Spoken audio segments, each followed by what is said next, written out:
Hello, Lyssa here. Today, I really want to take a look at one valuable tool that can help you avoid that sense of being an imposter. There are many tools that can help you feel more confident, and I'm not going to talk about all of them this morning, but I want to focus on one that I think is really foundational to this idea of feeling confident, feeling like I'm authentic within who I am, and avoiding this idea of imposter syndrome. And that is, how do we live into our values? Excuse me. So values are really interesting concepts that we bandy about quite a bit. And we all have these words that we pull out of the air because they're important to us. Things like respect or integrity, love, family, wisdom. Maybe we have a value of personal growth or adventure. Maybe our value is we want status, whether it's because we're bright or because we want more responsibility or more money. I mean, status can show up in multiple different places. And here is one of the things that has always been very interesting to me is that we may share the word of the value. So let's say the value is integrity. Yet we may share very different meanings about what this word means. And the way that having a value and understanding your value can support you in feeling more confident is that understanding what the value even means to you allows you to actually live by your values. And here's where I see the confidence issue coming in.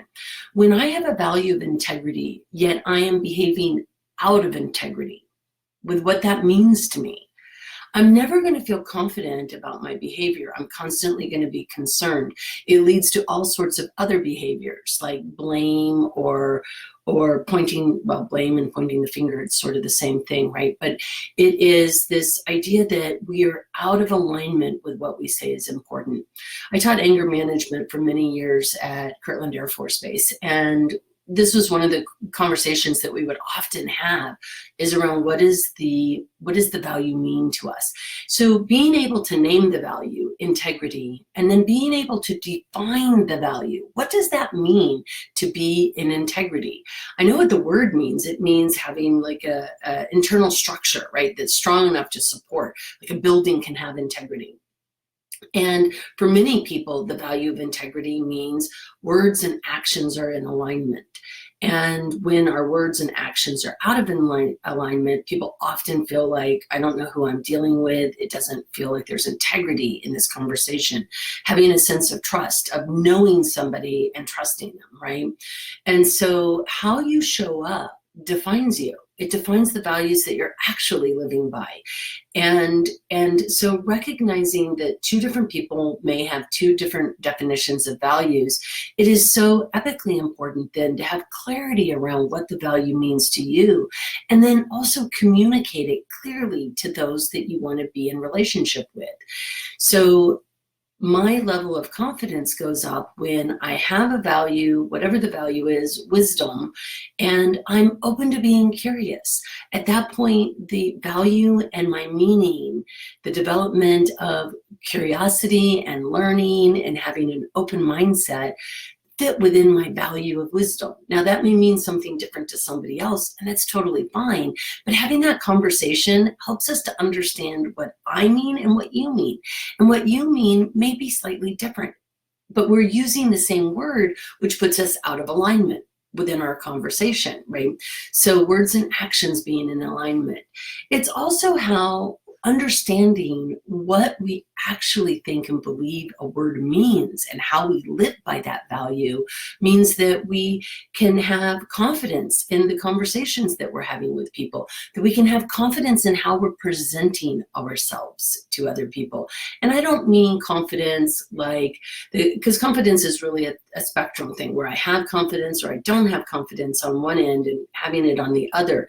And sometimes looking like I have confidence and faking confidence and being very verbose about how great I am shows up like I'm confident, and yet it really is an indicator of a lack of confidence.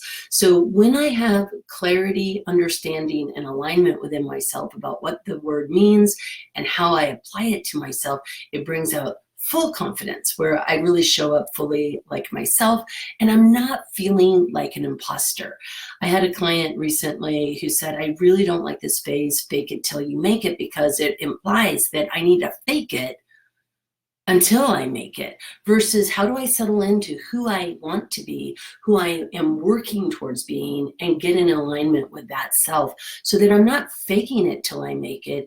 I'm fully showing up as myself. And even if that self is not yet fully confident, I'm at least owning that. I'm being very transparent about that, and I'm naming it for myself so that I am clear about it. So feeling like an imposter wreaks havoc on our confidence. And so we really just have this opportunity to get curious with ourselves, to ask ourselves these important questions about what our values mean to us. It is the bedrock of ultimately avoiding imposter syndrome. And it's one of many different tools. If you have other tools that you use with imposter syndrome, write about them below. I'd love to hear those comments. And also, if you have any other topics you would like to hear me wax poetic about, please, I'm inviting you to please name those in the chat boxes below also. Have a wonderful rest of your day, and here's to feeling confident and empowered to be yourself. Choose your values wisely and know what they mean. Cheers. Bye-bye.